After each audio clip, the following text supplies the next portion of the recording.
Hello friends, today we are going to start environmental engineering. आज की video में environmental engineering का first topic water demand, इससे related सभी गेट क्वेश्चंस हम सॉल्व करेंगे। और इसी तरह नेक्स्ट वीडियो भी एनवायरमेंटल इंजीनियरिंग के नेक्स्ट टॉपिक से रिलेटेड ही होगा। सो इसी तरह हम सारे एनवायरमेंटल इंजीनियरिंग के टॉपिक्स कुछ नेक्स्ट वीडियोज में कवर करेंगे।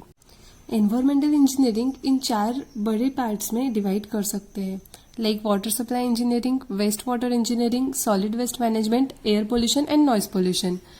गेट में एनवायरमेंटल इंजीनियरिंग 10 to 12 मार्क्स के लिए कंपल्सरीली पूछा जाता है और एमपीएससी में 18 to 20 marks. In this way environmental engineering ये बहुत ही इंपॉर्टेंट टॉपिक है GATE, MPSC, ESE as well as SSC के पॉइंट ऑफ व्यू से।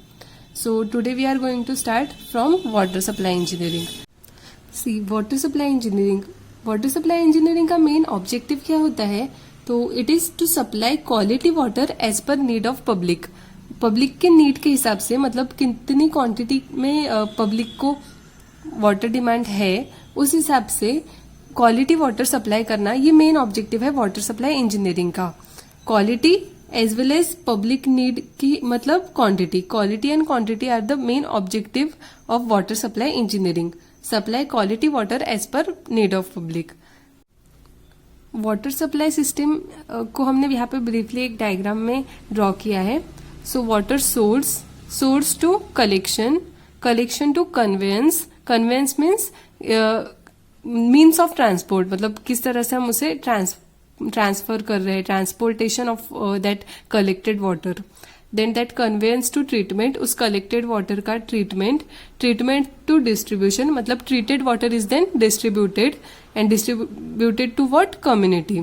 सो this is the system of water supply. So this is important from the theoretical point of view. Now what is discharge? Q is for discharge. Discharge is equal to population into per capita demand. Means how much water is to be distributed. यहाँ से कितना पानी हम distribute करेंगे या फिर क्या कितना डिस्चार्ज होना चाहिए.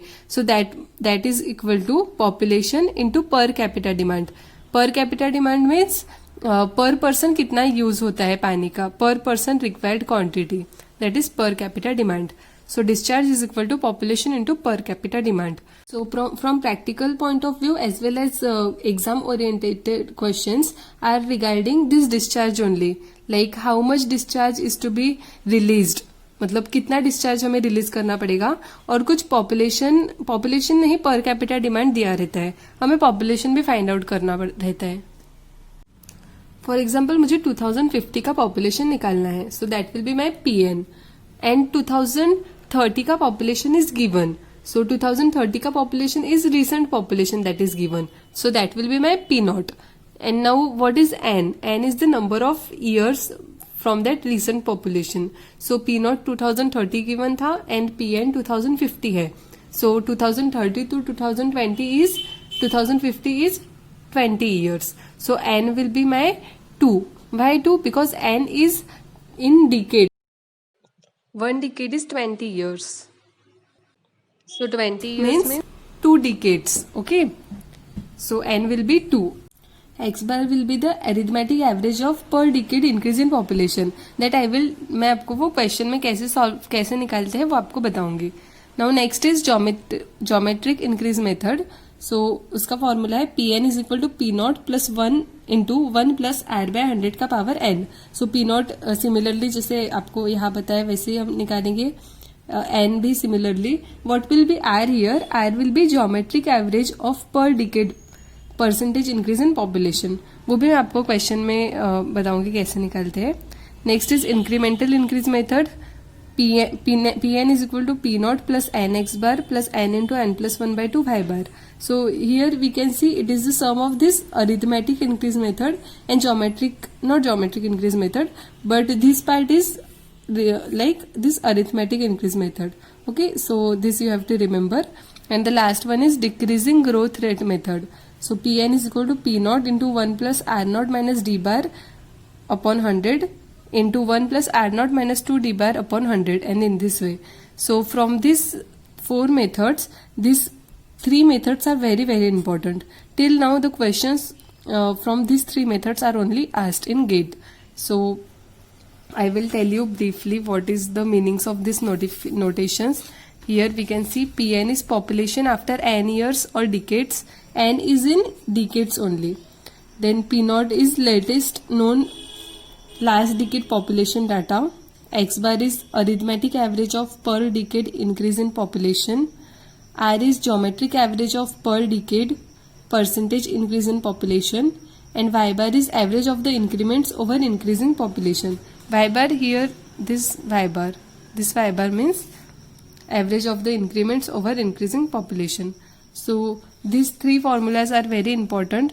जस्ट इसको लर्न कर लो. ये 3 फॉर्मूलेज पे ही क्वेश्चंस पूछे गए हैं अब तक.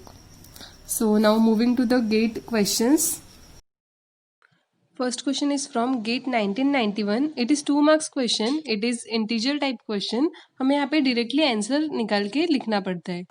सो the first question is the population of a city at previous consecutive census year was 4,00,000, 5,58,500, 7,76,000 and 10,98,500. The anticipated population at the next census to the nearest 5,000 will be. Now here the population of the city of the years is given. Now we have to find out the next anticipated population. So first of all what we'll do, हम एक table draw कर लेंगे in which year 1, 2, 3 I have written and population I have written. Now I have to find out the next anticipated population. So हमारे पास 3 formulas है, 3 methods है. Arithmetic increase method, geometric increase method, incremental increase method. So which method we should use. अब क्या होता है ना, general question में अगर अरिथमेटिक इंक्रीज मेथड दिया हो, अगर यूज करना है हमें, तो क्वेश्चन में ऐसा दिया रहता है कि the population is increase linearly और the population is the rate of population is arithmetic. In this way कुछ तो आइडिया ऐसे दिया रहता है कि हमें अरिथमेटिक इंक्रीज मेथड यूज करना है. अगेन अगर ज्योमेट्रिक इंक्रीज मेथड भी यूज करना हो तो क्वेश्चन में दिया रहता है कि rate of increase of population is geometric और समथिंग लाइक दैट. पर यहाँ पर ना अरिथमेटिक वर्ड यूज किया है क्वेश्चन में, ना geometric. So will use this formula incremental increase method. Okay, so incremental increase method में के लिए हमें एक्स बार चाहिए, वाई बार चाहिए. तो हम पहले एक्स बार और वाई बार निकाल लेंगे. सो यहाँ मैंने एक टेबल ड्रॉ किया है. इसमें what is x bar? X bar is difference of this 2 populations. X bar is difference of this 2 populations. See, this is 1,58,500. This is X bar. Now next is 7,76,000 and 7,76,000 minus 5,58,500. So it comes to be 2,17,500. So here it is. In this way, difference of these 2 values gives us this X bar.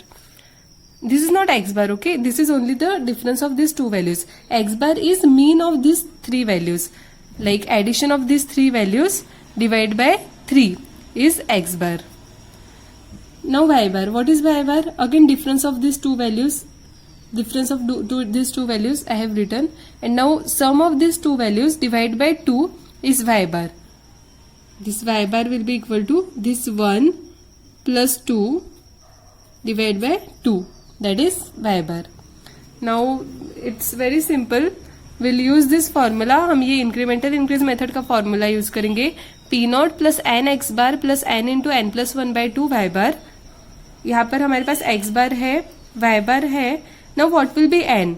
N will be 1 क्योंकि हमें next consecutive year का हमें population calculate करने बोला है.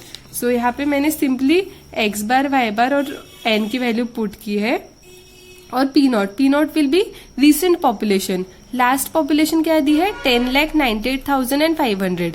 सो वो मैंने P not यहाँ पे लिख लिया. एन की जगह 1 पुट किया, एक्स बार की जगह एक्स बार की वैल्यू, अगेन वाई बार की जगह वाई बार की वैल्यू और एन की जगह 1. इसे कैलकुलेट करते हुए हमारी वैल्यू यहाँ पर आ गई है 14,13,333. सो इस यहाँ पर हमें पूछा है कि एंटिसिपेटेड पॉपुलेशन इन 5,000. सो यहाँ पर मैंने इसको राउंड ऑफ करते हुए 5,000 यहाँ पे लिख लिया है.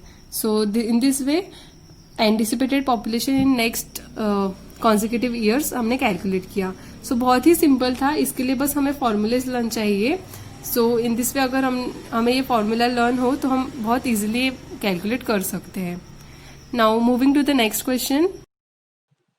The present population of a community is 28,000 with an average water consumption of 4,200 meter cube per day. The existing water treatment plant has a design capacity of 6,000 meter cube per day. It is expected that the population will increase to 44,000 during the next 20 years. The number of years from now when the plant will reach its design capacity, assuming an arithmetic rate of population growth, will be. Now here specifically it is mentioned कि arithmetic rate of population growth है. So इस पे से हम decide कर सकते हैं कि कौन सा फॉर्मूला यूज करना है. मैं यहाँ पर अरिथमेटिक इंक्रीज मेथड का फॉर्मूला यूज करती हूँ. So I will get Pn is equal to P not plus N x bar. So population after 20 years is given. So मैंने Pn की जगह यहाँ पर लिखा population which is after 20 years. N is 20 क्योंकि 20 years के बाद की पॉपुलेशन यहाँ पे यहाँ पर दी है. P नॉट इज जो कि अभी रिसेंट पॉपुलेशन है, जो फिलहाल की पॉपुलेशन है वो यहाँ पर मैंने लिखी. इस पे से मुझे एक्स बार मिल जाएगा. X bar is increase in population per year.